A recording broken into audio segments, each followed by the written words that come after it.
ಕೇವಲ ಸೂತಕದ ವಿಚಾರಕ್ಕೆ ಮಾತ್ರ ಬೆಂಗಳೂರು ಕರಗ ವಿವಾದಕ್ಕೀಡಾಗಿಲ್ಲ.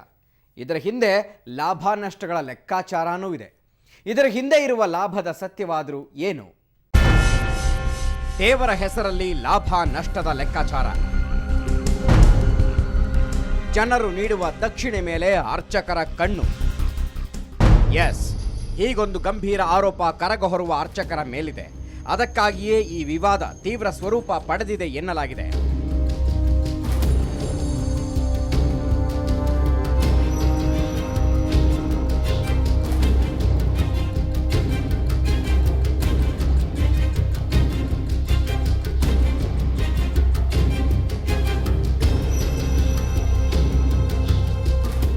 ಕರಗದ ದೇವಿ ದ್ರೌಪದಿ, ಆಕೆಯ ಸರ್ವಾಲಂಕಾರಕ್ಕೆ ಬೇಕಾದ ಎಲ್ಲ ಬಂಗಾರದ ಆಭರಣಗಳನ್ನ ಭಕ್ತರೇ ಕಾಣಿಕೆ ರೂಪದಲ್ಲಿ ಅರ್ಪಿಸ್ತಾರೆ. ಇದೆಲ್ಲ ಕರಗ ಹೊರೋರಿಗೆ ಸಲ್ಲಿಕೆಯಾಗುತ್ತಂತೆ.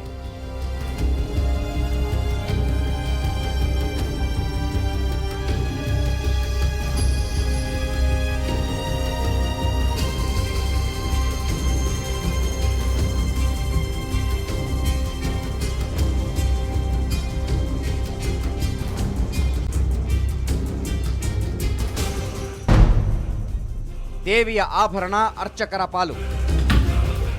ಇದನ್ನ ನಂಬಲಿಕ್ಕೆ ಸ್ವಲ್ಪ ಅಚ್ಚರಿ ಎನ್ನಿಸಬಹುದು, ಆದರೂ ಇದು ಸತ್ಯ.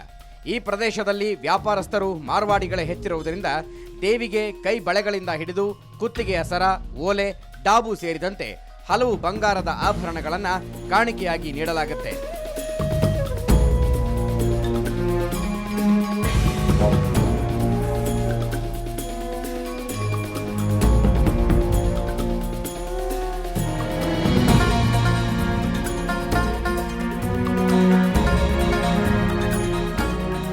ಜೊತೆಗೆ ದವಸ ಧಾನ್ಯಗಳನ್ನ ಕಾಣಿಕೆಯಾಗಿ ನೀಡಲಾಗುತ್ತೆ. ಈ ಎಲ್ಲ ಆಭರಣಗಳನ್ನ ಅರ್ಚಕರು ದೇವಾಲಯಕ್ಕೆ ಮತ್ತೆ ಹಿಂತಿರುಗಿಸದೆ ತಮ್ಮಲ್ಲೇ ಉಳಿಸಿಕೊಳ್ಳಲಾಗುತ್ತೆ ಎನ್ನುವ ಆರೋಪಗಳಿವೆ. ಹೀಗಾಗಿಯೇ ಕರಗ ಹೊರಗುವುದನ್ನ ಬೇರೊಬ್ಬರಿಗೆ ಬಿಟ್ಟುಕೊಡಲು ಯಾರೂ ಅಷ್ಟು ಸುಲಭವಾಗಿ ಒಪ್ಪುವುದಿಲ್ಲವಂತೆ.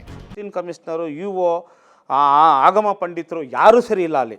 ಒಬ್ಬರು ಸರಿ ಇಲ್ಲ ಅಲ್ಲಿ. ಎಲ್ಲ ದುಡ್ಡು ತಗೊಳ್ಳೋಲ್ಲ, ಎಲ್ಲ ಲಂಚ್ಕೊರ್ರೆ, ಯಾರೂ ಸರಿ ಇಲ್ಲ ಅಲ್ಲಿ.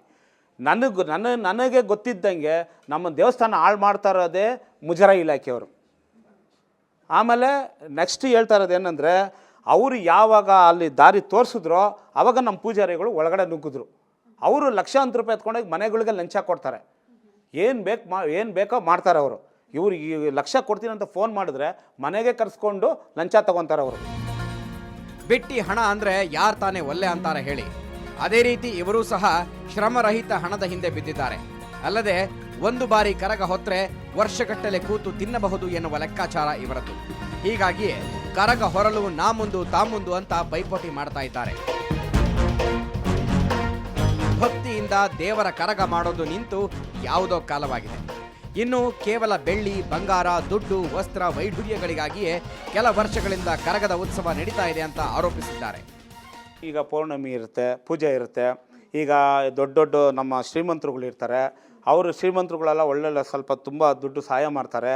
ಈಗ ಪೂಜಾರಿ ಏನೋ ಕೆಳಗಡೆ ಬಿದ್ದೋಗ್ಬಿಟ್ಟಿದ್ದಾನೆ, ಅವನಿಗೆ ನಾವು ಕೊಡಬೇಕು, ಅವನು ಮೇಲೆ ಎತ್ತಬೇಕು ಅಂತ ಅವ್ರ ಉದ್ದೇಶದಲ್ಲಿ ಮಾಡ್ತಾರೆ. ಪೂಜಾರಿಗೆ ಕೊಡ್ತಾರೆ, ಹಣ ಕೊಡ್ತಾರೆ, ಮತ್ತು ಚಿನ್ನ, ಒಡವೆ, ಬೆಳ್ಳಿ, ವಸ್ತ್ರ, ಆಭರಣಗಳು ಎಲ್ಲ ಕೊಡ್ತಾರೆ. ಹಣ, ಆಮೇಲೆ ರೇಷನ್ನು ಮತ್ತು ಫುಡ್ ಐಟಮ್ ಏನು ಬೇಕೋ ಎಲ್ಲ ಕಂಪಲ್ಸರಿ ಅವ್ರಿಗೆ ಸಹಾಯ ಮಾಡ್ತಾರೆ. ಹೇಳ್ಬಿಟ್ರೆ ಅವನು ಒಂದು ಹೇಳಿದ್ರೆ 4 ಕೊಡ್ತಾರೆ. ಅವರು 4 ಪದಾರ್ಥ ಕೊಡ್ತಾರೆ ಅವ್ರಿಗೆ. ಅದನ್ನು ಇವ್ರೇನು ಮಾಡ್ತಾರೆ, ದೇವಸ್ಥಾನಕ್ಕೆ ಉಪಯೋಗಿಸಲ್ಲ, ಅವರು ಎಲ್ಲ ಮನೆಗೆ ಉಪಯೋಗಿಸ್ಕೊತಾರೆ ಅವರು. ಮತ್ತು ಚಿನ್ನ, ಒಡವೆ ಗಿಡವೆ ಎಲ್ಲ ಇವ್ರು ಮಾಡಿ ಹಾಕ್ಕೊತಾರೆ. ಇವ್ರು ಬದುಕೊಂಡು ಲೈಫಲ್ಲಿ ಸೆಟ್ಲ್ ಆಗ್ತಾರೆ. ಇಷ್ಟೇ ಅಲ್ಲ, ಭಕ್ತರ ಕಾಣಿಕೆ ಜೊತೆಗೆ ಬೆಂಗಳೂರು ಕರಗ ನಡೆಸಲು ಸರ್ಕಾರ ಬಜೆಟ್ನಲ್ಲಿ 1 ಕೋಟಿ ರೂಪಾಯಿ ಸಲ್ಲಿಕೆ ಮಾಡಿದೆ. ಇತ್ತ BBMP ಕೂಡ ನಗರದ ಉತ್ಸವಕ್ಕಾಗಿ 25 ಲಕ್ಷ ರೂಪಾಯಿ ವೆಚ್ಚಕ್ಕೆ ಅನುಮತಿ ನೀಡಿದೆ.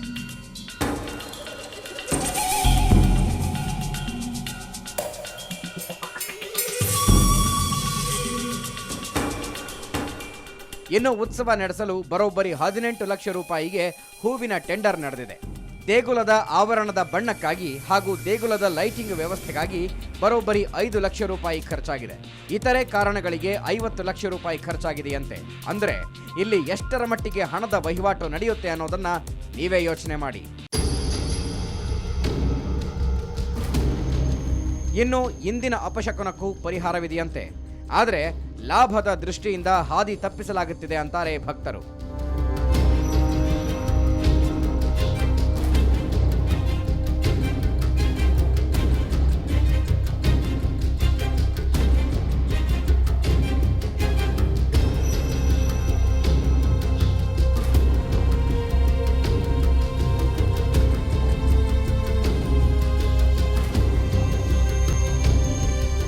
ಈ ಕುರಿತು ತಿಗಳರ ಗುರುಗಳನ್ನ ಕೇಳಿದ್ರೆ ಜ್ಞಾನೇಂದ್ರ ಕರಗವನ್ನ ಹೊರಬೇಕಿರುವ ಜವಾಬ್ದಾರಿಯಿಂದ ಹಿಂದೆ ಸರಿಬೇಕು, ಇಲ್ಲವಾದರೆ ನಗರದ ಜನತೆ ಸಂಕಟಕ್ಕೆ ಸಿಲುಗುತ್ತಾರೆ ಅಂತ ಎಚ್ಚರಿಕೆ ನೀಡ್ತಾ ಇದ್ದಾರಂತೆ. ಸೂತ್ಕ ಆಗೋಗ್ಬಿಟ್ರೆ ಈಗ ಈಗ ಇವರು ಇವತ್ತು ಏನು ಆಗಿರಲ್ಲ, ಇವತ್ತು ನೈಟ್ ತೀರ್ಕೊಂಡ್ರು, ನಾಳೆ ಇವರು ಇವತ್ತು ಕಂಕಣ ಕಟ್ಕೊಂಡ್ಬಿಟ್ರು, ನಾಳೆ ತೀರ್ಕೊಂಡ್ಬಿಟ್ಮೇಲೆ ಅದು ಸೂತ್ಕನೇ. ಅವಾಗ ಏನು ಮಾಡ್ತಾರೆ, ಆ ಪೂಜಾರಿನ ತೆಗೆದುಬಿಟ್ಟು ಈ ಪೂಜಾರಿನ ಕೂಡಿಸ್ಬಿಟ್ಟು ಮತ್ತೆ ನೆಕ್ಸ್ಟ್ ಕೊಡ್ತಾರೆ ಅವ್ರಿಗೆ. ಏನಂತ, ಈ ಸರಿ ಇವ್ರಿಗೆ ಬಿಟ್ಕೊಡಿ, ನಿಮ್ಗೆ ಸೂತ್ಕ ಇದೆ, ಇವರು ಸುರಕ್ಷಿತವಾಗಿ ಅಮ್ಮನ ಸೇವೆ ಮಾಡಲಿ ಅಂತ ಹೇಳ್ಬಿಟ್ಟು ಕೊಡ್ತಾರೆ. ಆವಾಗ ಆ ಕಾಲದಿಂದ ನಡ್ಕೊಂಡು ಬಂದಿದ್ದಾರೆ ಅದು. ಇವರು ಇವಾಗ ಬಂದ್ಬಿಟ್ಟು ನಮಗೆ ಸೂತ್ಕ ಇಲ್ಲ, ನಾನು ಅಲ್ಲಿ ಇದು ಕಟ್ಟಿಬಿಟ್ಟಿದ್ದೀನಿ, ನನಗೆ ಯಾವ ಸೂತ್ಕನೂ ಇಲ್ಲ ಅಂತ ಹೇಳ್ತಾ ಮಾಡ್ತಾನೆ.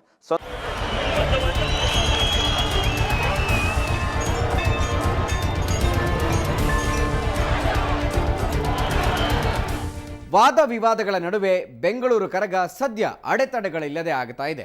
ಆದರೆ ಜನರ ಭಾವನೆಗಳಿಗೆ ಅಡ್ಡಿಯಾಗದಂತೆ ಮುಂದಿನ ಉತ್ಸವದಲ್ಲಾದರೂ ಅಧಿಕಾರಿಗಳು ಕ್ರಮ ಕೈಗೊಂಡು ಆಚರಣೆಗೆ ಅನುವು ಮಾಡಿಕೊಡ್ತಾರಾ ಅಂತ ಕಾದು ನೋಡಬೇಕಾಗಿದೆ. ಇದೇ ಈ ಹೊತ್ತಿನ ವಿಶೇಷ. ನೇರ, ದಿಟ್ಟ, ನಿರಂತರ ಸುದ್ದಿಗಾಗಿ ನೋಡ್ತಾ ಇರಿ ಸುವರ್ಣ ನ್ಯೂಸ್.